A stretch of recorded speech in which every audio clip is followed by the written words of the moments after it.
ಈಗ ತಾನೇ ಮಾತನಾಡಿರ್ತಕ್ಕಂಥ ಈ ಭಾಗದ ನಿಜಕ್ಕೂ ಇನ್ನು 3 ದಿವಸದಲ್ಲಿ ಇವ್ರನ್ನ ನೀವು ಗೆಲ್ಲಿಸ್ತೀರಾ, ಆ ನಂಬಿಕೆ ನನಗಿದೆ. ಅತ್ಯಂತ ಸರಳ, ಸಜ್ಜನ, ಹೃದಯವಂತಿಕೆ ಇರ್ತಕ್ಕಂಥ ಒಬ್ಬ ಅಭ್ಯರ್ಥಿ ಅಂತಂದ್ರೆ ನಮಗೆ ಹೆಮ್ಮೆ ಆಗುತ್ತೆ. ಈ ವೇದಿಕೆಯಲ್ಲಿ ಹೀಗೆ ನನ್ನ ಅತ್ಯಂತ ಆತ್ಮೀಯ ಅತ್ಯುತ್ತಮ ಕಲಾವಿದೆ ಇದ್ದಾರೆ. ಕಾಂಗ್ರೆಸ್ನ ಎಲ್ಲ ಮುಖಂಡರಿದ್ದೀರಿ, ಮತದಾರರಿದ್ದೀರಿ. ನಿಮಗೆಲ್ಲರಿಗೂ ಕೂಡ ಒಂದು ಮಾತನ್ನ ನಾನು ಇಲ್ಲಿ ಹೇಳಿಕ್ಕೆ ಇಷ್ಟಪಡ್ತೇನೆ. ಚೌಕಿದಾರ್ ಅನ್ನುವಂಥ ಮಾತನ್ನ ಹೇಳಿದ್ರು. ನನಗೆ ನಿಜವಾಗ್ಲೂ ನೀವು ಹೇಳಿ, ಭಾರತ ದೇಶದಲ್ಲಿ ಬೇಡಪ್ಪ, ಬೀದರ್ನಲ್ಲಿ ಯಾವ ಬಡವರ ಮನೆಗೆ ಚೌಕಿದಾರನ್ನ ಇಟ್ಕೊಂಡಿದ್ದೀವಿ ಹೇಳಿ? ಯಾವ್ದಾದ್ರೂ ಬಡವರು ಚೌಕಿದಾರನ ಇಟ್ಕೋತಾರಾ? ಅಂದ್ರೆ ಮೋದಿ ಅವರು ಒಪ್ಕೊಂಡ್ಬಿಟ್ಟಿದ್ದಾರೆ, ಅವ್ರು ಚೌಕಿದಾರ್ ಅಂತಂದ್ರೆ ಶ್ರೀಮಂತರ ಮನೆ ಕಾಯುವ ಚೌಕಿದಾರ್, ಬಡವರ ಮನೆಯನ್ನ ಕಾಯುವಂತವರಲ್ಲ. ಬಡವರನ್ನ ದಿನದಿಂದ ದಿನಕ್ಕೆ ಬಡವರನ್ನಾಗಿ ಮಾಡಿದವರು. ಬಡವರ ಪರ ನಿಂತಿರ್ತಕ್ಕಂಥದ್ದು ಯಾರ್ರಿ? ಕಾಂಗ್ರೆಸ್ ಸರ್ಕಾರ. ಇವತ್ತು ಹೇಳ್ತೀನಿ, 5 ವರ್ಷಗಳಲ್ಲಿ ಸಿದ್ದರಾಮಯ್ಯನವರು ಅನ್ನ ಭಾಗ್ಯವನ್ನ ಕೊಡದೆ ಹೋಗಿದ್ದಿದ್ರೆ ಈ ಭಾಗದ ಜನರಿಗೆ, ನಮ್ಮ ತಾಯಂದ್ರು ಇಲ್ಲಿ ಬಹಳಷ್ಟು ಜನ ಅಲ್ಲಿ ನಿಂತಿದ್ದಾರೆ, ಮಾತೃಪೂರ್ಣ ಯೋಜನೆಯನ್ನ ತಂದಿರ್ತಕ್ಕಂಥದ್ದು ಯಾರು? ಕ್ಷೀರ ಭಾಗ್ಯವನ್ನ ತಂದಿರ್ತಕ್ಕಂಥದ್ದು ಯಾರು? ವಸತಿ ಯೋಜನೆಗಳನ್ನ ತಂದು ಇವತ್ತು 15 ಲಕ್ಷ ಮನೆಗಳನ್ನ ಕೊಟ್ರಲ್ಲ, ಯಾರು ಕೊಟ್ರು? ಒಂದಲ್ಲ, ಎರಡಲ್ಲ, ಪ್ರತಿ ಮನುಷ್ಯರಿಗಾಗಿ, ಪ್ರತಿ ಜಾತಿಯಿಂದ ಹಿಡಿದು, ಪ್ರತಿ ಧರ್ಮದಿಂದ ಹಿಡಿದು, ಪ್ರತಿ ಮನುಷ್ಯರನ್ನ, ಅವರು ನಿರ್ಗತಿಕರಿಂದ ಹಿಡಿದು, ಮಹಿಳೆಯಿಂದ ಹಿಡಿದು, ಅವರು ರೈತರಿಂದ ಹಿಡಿದು, ಯಾರೇ ಆಗಿರ್ಲಿ, ಬುದ್ಧಿಮಾಂದ್ಯರಿಗೂ ಕೂಡ ಆದ್ಯತೆಯನ್ನ ನೀಡಿದೆ. ಬುದ್ಧಿಮಾಂದ್ಯರಿಗೂ ಕೊಟ್ಟಿದೆ, ಹಿರಿಯ ನಾಗರಿಕರಿಗೂ ಕೊಟ್ಟಿದೆ. ಹಿರಿಯ ನಾಗರಿಕರಿಗೆ 500 ರೂಪಾಯಿ ಇದ್ದಿದ್ದನ್ನ 1000 ರೂಪಾಯಿ ಮಾಡಿದೆ. ಇದು ಕರ್ನಾಟಕ ರಾಜ್ಯ ಸಮ್ಮಿಶ್ರ ಸರ್ಕಾರವಾಗ್ಲಿ, ಹಿಂದಿನ ಸರ್ಕಾರವಾಗ್ಲಿ ಮಾಡುವಂತ ದೊಡ್ಡತನ, ಹೃದಯ ಶ್ರೀಮಂತಿಕೆ, ತನ್ನನ್ನು ನಂಬಿರ್ತಕ್ಕಂಥ ಜನರ ಬಗ್ಗೆ ಅವ್ರಿಗಿರೋ ಕಾಳಜಿ. ನಿಜಕ್ಕೂ ಹೇಳಿ, ಗ್ಯಾಸ್ ಸಬ್ಸಿಡಿಯನ್ನ ಕೊಟ್ರಲ್ಲ, ಇದೇ ಮೋದಿ ಅವ್ರನ್ನ ನಾನು ಕೇಳ್ತೇನೆ, ಇಡೀ ಟಿವಿಯಲ್ಲಿ ಯಾವ ಪೆಟ್ರೋಲ್ ಬಂಕ್ ಇರ್ಲಿ, ಅಲ್ಲೊಂದು ದೊಡ್ಡ ಫೋಟೋ, ದಿನ ಬೆಳಗಾದ್ರೆ ಪೇಪರ್ನಲ್ಲಿ ಅವ್ರದ್ದು ದೊಡ್ಡದು ಫುಲ್ ಪೇಜ್ ಫೋಟೋ, ಟಿವಿಯಲ್ಲಿ ಫೋಟೋ, ಜಾಹೀರಾತು ಮೇಲೆ ಜಾಹೀರಾತು. ತಾಯಂದ್ರ, ನೀವೆಲ್ಲರೂ ಕೂಡ ನಮ್ಮ ದೇಶದಲ್ಲಿ ಸೌದೆ ಒಲೆಯಲ್ಲಿ ಇವತ್ತು ಒಲೆಯನ್ನ ಉರಿಸ್ತಾರೆ, ಅವ್ರ ಹತ್ರ ಗ್ಯಾಸ್ ಇಲ್ಲ. ನೀವೆಲ್ಲರೂ ಕೂಡ ಗ್ಯಾಸನ್ನ ಬಿಟ್ಕೊಟ್ರೆ ನಾನು ಆ ಗ್ಯಾಸನ್ನ ಯಾರು ಇಲ್ವೋ ಅವರಿಗೆ ಕೊಡ್ಸ್ಕೊಡ್ತೀನಿ ಅಂದ್ರಿ, ಅಂದ್ರೋ ಇಲ್ವೋ? ನಮ್ಮ ದೇಶದಲ್ಲಿ ಕೋಟ್ಯಾಂತರ ಜನ ಸಬ್ಸಿಡಿ ಈ ಗ್ಯಾಸನ್ನ ಬಿಟ್ಕೊಟ್ರು. ಕೋಟ್ಯಾಂತರ ಜನ. ವೀರಪ್ಪ ಮೊಯ್ಲಿ ಅವರು ಪೆಟ್ರೋಲಿಯಂ ಮಿನಿಸ್ಟರ್ ಆಗಿದ್ದಾಗ 350 ರೂಪಾಯಿ ಇತ್ತು ಒಂದು ಗ್ಯಾಸ್ ಸಿಲಿಂಡರ್ಗೆ. ಮನಮೋಹನ್ ಸಿಂಗ್ ಅವರು ಕೇಂದ್ರದಲ್ಲಿ ಪ್ರಧಾನಿ ಆಗಿದ್ದಾಗ 450 ರೂಪಾಯಿ ಇತ್ತು. ಇವತ್ತು ಗ್ಯಾಸಿನ ಬೆಲೆ ಎಷ್ಟು?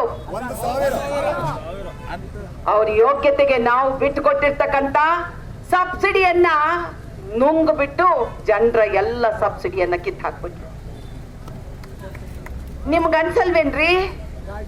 ಯೋಜನೆ ಮಾಡೋದಾದ ಅವ್ರು ಯೋಜನೆ ಮಾಡ್ತಾರೆ, ನಡುದಾರಿನಲ್ಲಿ ಕೈ ಬಿಡ್ತಾರಲ್ಲ, ನಡುದಾರಿನಲ್ಲಿ ಕೈ ಬಿಡುವವ್ರನ್ನ ನಾನು ಏನಂತ ಹೇಳ್ತೀರಾ ನೀವು? ಹೇಳಿ ನೋಡಿ. ಅವರು ಕಳ್ಳರು ಸುಳ್ಳು ಅನ್ನೋದು ಬಲಿ ಸಣ್ಣ ಮಾತದು. ದೇಶದ ಮೇಲೆ ರೆಸ್ಪೆಕ್ಟ್ ಇಲ್ಲದೆ ಇರ್ತಕ್ಕಂಥವ್ರು, ಬಡವರ ಬಗ್ಗೆ ರೆಸ್ಪೆಕ್ಟ್ ಇಲ್ಲದೆ ಇರ್ತಕ್ಕಂಥವ್ರು, ಮಧ್ಯಮ ವರ್ಗದವರ ಬಗ್ಗೆ ಅವರಿಗೆ ಕಿಂಚಿತ್ತಾದ್ರೂ ಗೌರವ ಇಲ್ಲದೆ ಇರ್ತಕ್ಕಂಥವ್ರು, ಮಧ್ಯಮ ವರ್ಗದವರು, ಅದರಲ್ಲೂ ಕೂಡ ಹೆಣ್ಣು ಮಕ್ಕಳ ಬಗ್ಗೆ ಕಿಂಚಿತ್ ಕೂಡ ಅವರಿಗೆ ರೆಸ್ಪೆಕ್ಟ್ ಇಲ್ಲ. ಈ ದೇಶದಲ್ಲಿ 130 ಕೋಟಿ ಜನಸಂಖ್ಯೆಯಲ್ಲಿ ಅರ್ಧದಷ್ಟು ನಾವು ಹೆಣ್ಣು ಮಕ್ಕಳಿದ್ದೀವಿ. ಹೆಣ್ಣು ಮಕ್ಕಳಿಗಾಗಿ ನೀವು ನಿಮ್ಮ ಮನೆಯಲ್ಲೂ ಕೂಡ ಹೆಣ್ಣು ಮಕ್ಕಳುಗಳು ಇದ್ದೀರಲ್ಲ, ಹೇಳಿ ನನಗೆ, ಯಾವ ಹೆಣ್ಣು ಮಕ್ಕಳಿಗಾಗಿ ಯಾವ ಯೋಜನೆಯನ್ನ ಮೋದಿ ಸರ್ಕಾರ ಇವತ್ತು ರೂಪಿಸಿದೆ? ನನಗೆ ಕೊಡಿ ಒಂದು ಒಂದು ಯೋಜನೆ ಕೊಡಿ. ಅಲ್ಲ, ಇವಾಗ ಅವರು ನಿಮ್ಗೆ ಬಂದು ಕೂತ್ಕೊಂಡು ಕೇಳ್ತಾರೆ, ನಾವು ಉಜ್ವಲ ಯೋಜನೆ ಅಂತ ಕೇಳ್ತಾರೆ. ನೀವ್ ಯಾರಾದ್ರೂ ಉಜ್ವಲ ಯೋಜನೆದ ಏನಾದ್ರೂ ಸವಲತ್ತನ್ನ ಪಡ್ಕೊಂಡಿದ್ದೀರಾ? ನನ್ನೆಲ್ಲ ಸಹೋದರನ್ನ ಕೇಳ್ಕೊತೀನಿ, ನಿಜವಾ? ಆಯುಷ್ಮಾನ್ ಭವ ಅಂತಾರಲ್ಲ, ಯಾವ್ದ್ರಿ ಅದು? ನನಗೆ ಗೊತ್ತಿಲ್ರಿ. ನಮಗೆ ಈ ತರದ್ದು ಒಂದು ಯೋಜನೆ ಇದೆ ಅನ್ನೋದು ಯಾರನ್ನು ಕೂಡ ನಾನು ಹೋದಲ್ಲೂ ಕೇಳ್ಕೊಳ್ತೀನಿ. 30 ಜಿಲ್ಲೆ ಸುತ್ತದಾಗ ನಾನು ಪ್ರತಿ ಒಬ್ಬರನ್ನು ಕೇಳ್ತೀನಿ, ಈ ಯೋಜನೆ ಫಲವನ್ನ ತಾವ್ ಯಾರಾದ್ರೂ ಕೂಡ ತಿಂದಿದ್ದೀರಾ? ಸಿಕ್ಕಿದ್ಯಾ ನಿಮ್ಗೆ? ಯಾರು ಕೂಡ ಗೊತ್ತೇ ಇಲ್ಲ. ಗೊತ್ತಿಲ್ಲದ ಯೋಜನೆಯನ್ನ ಹೇಳುವಂಥದ್ದು ಅವ್ರದ್ದು ಇದೊಂದು ದೊಡ್ಡ ಚಾಳಿ. ಸುಳ್ಳನ್ನ ಹೇಳಿದ್ರು, ಒಂದು ಸುಳ್ಳಲ್ಲ, 100 ಸುಳ್ಳು ಹೇಳಿದ್ರು. 100 ಸುಳ್ಳು ಹೇಳ್ಬಿಟ್ಟು 5 ವರ್ಷದ ಹಿಂದೆ ನಮ್ಮನ್ನ ಇವತ್ತಿನ ದಿನ ಕಾಂಗ್ರೆಸ್ ಸರ್ಕಾರವನ್ನ ಬೀಳಿಸುವಾಗ ಸುಳ್ಳಿನ ಸರಮಾನುಗಳನ್ನ ಕೇಳಿದ್ರು. ಸತ್ಯದ ತಲೆ ಮೇಲೆ ಹೊಡೆದಂಗ್ ಸುಳ್ಳು ಹೇಳು ಅಂತಾರಲ್ಲ, ಅದನ್ನ ಬಹುಶಃ ಅವರೊಬ್ಬರೇ ಕಲ್ತಿರೋದು ಅಂತ ನನ್ಗನ್ಸುತ್ತೆ. ಸತ್ಯದ ತಲೆ ಮೇಲೆ ಹೊಡೆಯುವಂತ ಸುಳ್ಳನ್ನು ಹೇಳಿದ್ರು. ಆದ್ರೆ ನಮ್ಮ ದೇಶ ಇದೆಲ್ಲ ಸತ್ಯ ಯಾವತ್ತು ಸತ್ಯವೇ. ದೇವರು ಸತ್ಯವನ್ನ ತೋರಿಸ್ಕೊಡ್ತಾನೆ. ಸುಳ್ಳು ಯಾವತ್ತು ಇವತ್ತಿನ ದಿನ ಸುಳ್ಳು ಬದುಕಲ್ಲ ಅಂತ ಹೇಳ್ತಾರಲ್ಲ, ಇವತ್ತು ಅವರ ಬಣ್ಣಗಳೆಲ್ಲ ಕೂಡ ಬಯಲಾಗಿದೆ. ಬಣ್ಣಗಳು ಬಯಲಾಗಿದೆ. ಇವತ್ತಿಗೂ ನಾನು ನಿಮ್ಮನ್ನ ಕೇಳ್ತೇನೆ, ಎಂಥ ಇವತ್ತಿನ ದಿನ ನಿಮ್ಗೆ ಎಂಥವ್ರು ಬೇಕು? ಈ ಭಾಗಕ್ಕೆ 3 ಬಾರಿ ಶಾಸಕರಾಗಿದ್ದಾಗ ಎಲ್ಲವನ್ನೂ ಮಾಡಿದ್ದಾರೆ. ಎಲ್ಲವನ್ನು ಮಾಡುವ ಮನಸ್ಸಿದೆ. ಮಾಡಬೇಕಾಗಿರೋದು ಏನಂತಂದ್ರೆ, ಒಂದು ಕನೆಕ್ಟಿಂಗ್ ರಸ್ತೆಗಳಿಲ್ಲ. ನಮ್ಮ ಹೆಣ್ಣು ಮಕ್ಕಳಿಗೆ ಇಲ್ಲಿ ಉದ್ಯೋಗಗಳ ನಿರ್ಮಾಣ ಇಲ್ಲ. ನಮ್ಮ ಯುವಕರಿಗೆ ಇಲ್ಲಿ ಉದ್ಯೋಗದ ನಿರ್ಮಾಣ ಇಲ್ಲ. ಉಡಾನ್ ಅಂತ ಹೇಳ್ತಾರೆ, ನಾಚಿಕೆ ಆಗ್ಬೇಕು. ಯಾಕೆ ಒಂದು ಫ್ಲೈಟ್ ಅನ್ನು ತರಿಸ್ಲಿಕ್ಕೆ ಆಗ್ಲಿಲ್ಲ? ನಿಮ್ಮ ಈ ಹಿಂದೆ 5 ವರ್ಷ ಇದ್ರಲ್ಲ, ಏನು ಮಾಡಿದ್ರು ಕೇಳಿ ನೀವು, ಏನ್ ಮಾಡಿದ್ರು ಅವ್ರಿಗೆ ಅಂತ. ಒಂದು ಯೋಜನೆ, ಒಂದು ಹೆಣ್ಣು ಮಕ್ಕಳ ಬಗ್ಗೆ ಒಂದು ಯೋಜನೆಗಳನ್ನು ರೂಪಿಸಿದ್ರ? ಇಲ್ಲ ಮಕ್ಕಳ ಬಗ್ಗೆ 2 ಕೋಟಿ ಕೆಲಸ ಕೊಡ್ತೀನಿ ಅಂದ್ರಲ್ಲ, ಕೇವಲ 10 ಕೆಲಸ ಕೊಟ್ರ ಅಂತ ಕೇಳ್ರಿ. ಒಂದು ಕೆಲಸ ಇಲ್ಲ, ಬದುಕಿಲ್ಲ. ಸುಳ್ಳಿನ ಮೇಲೆ ಸುಳ್ಳು ಹೇಳ್ಬಿಟ್ಟು ಇವತ್ತಿನ ದಿನ ಇಂಥ ಸುಳ್ಳುಗಾರರಿಗಿಂತ ದುಡಿತೀನಿ ಅಂತ ಹೇಳಿ ನಿಮ್ ಜೊತೆ ಕುಟುಂಬ ಆವತ್ತಿಂದ ತಂದೆ ಆದಿಯಾಗಿ ಇವತ್ತಿನವರೆಗೂ ಪ್ರಾಮಾಣಿಕವಾಗಿ ದುಡಿತಿರ್ತಕ್ಕಂಥವ್ರು ಈಶ್ವರ್ ಖಂಡ್ರೆ ಅವರು.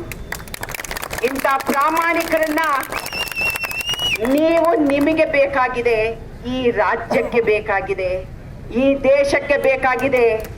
ತುಟ್ಟ ತುದಿಯಲ್ಲಿರ್ತಕ್ಕಂಥ ಬೀದರು ಭಾರತ ದೇಶದ ಕಾಶ್ಮೀರ್ ಹೇಗೋ ಕರ್ನಾಟಕದ ಬೀದರು. ಈ ಬೀದರ್ನ ಗೌರವವನ್ನ ಉಳಿಸ್ಕೊಂಡು ಬೀದರ್ನ ಅಭಿವೃದ್ಧಿ ಪಡಿಸುವ ನಿಟ್ಟಿನಲ್ಲಿ ನೀವೆಲ್ಲರೂ ಕೂಡ ಕೆಲಸ ಮಾಡಬೇಕು. ನೀವು ಮಾಡುವಂತ ಕೆಲಸ ಒಂದೇ, 23ನೇ ತಾರೀಕು ನೀವು ಎಲ್ಲರೂ ಮತಗಟ್ಟೆಗೆ ಹೋಗಿ ಊಟ ಬೇಕಾದ್ರೆ ಬಿಟ್ಬಿಡಿ. ಇಂಥ ಒಬ್ಬ 5 ವರ್ಷಕ್ಕೆ ಒಂದು ಮಗನನ್ನ ನೀವು ಕಳಿಸ್ಕೊಟ್ರೆ, ಈ ಮನೆಯ ಮಗನನ್ನ ನೀವು ಕಳಿಸ್ಕೊಟ್ರೆ, ಈ ಮನೆಯ ಮಗ ನಿಮ್ಮ ಭವಿಷ್ಯವನ್ನ ಇನ್ನಷ್ಟು ಉಜ್ವಲವಾಗಿ ಮಾಡ್ತಾರೆ, ನಿಮ್ಮನ್ನ ಭವಿಷ್ಯವನ್ನ ಕಾಪಾಡ್ತಾರೆ. ನೀವು ನಂಬಿರ್ತಕ್ಕಂಥ ಒಂದು ಮಾತನ್ನ ಅವರು ಉಳಿಸ್ಕೊಡ್ತಾರೆ ಅಂತ ಹೇಳ್ತಾ, ಒಂದೇ ಒಂದು ನಿಮ್ಮ ಹತ್ರ ರಿಕ್ವೆಸ್ಟು, ಸೂರ್ಯ ಪೂರ್ವದಲ್ಲಿ ತಾನೇ ಉದಯ ಆಗ್ತಾನೆ. ಸೂರ್ಯ ಪೂರ್ವದಲ್ಲಿ ಹೇಗೆ ಉದಯ ಆಗ್ತಾನೋ ಅಷ್ಟೇ ಸತ್ಯ. ನೀವು ನಮ್ಮ ಈಶ್ವರ್ ಖಂಡ್ರೆ ಅವ್ರನ್ನ ಗೆಲ್ಲಿಸ್ತೀರಿ. ಎಲ್ಲರಿಗೂ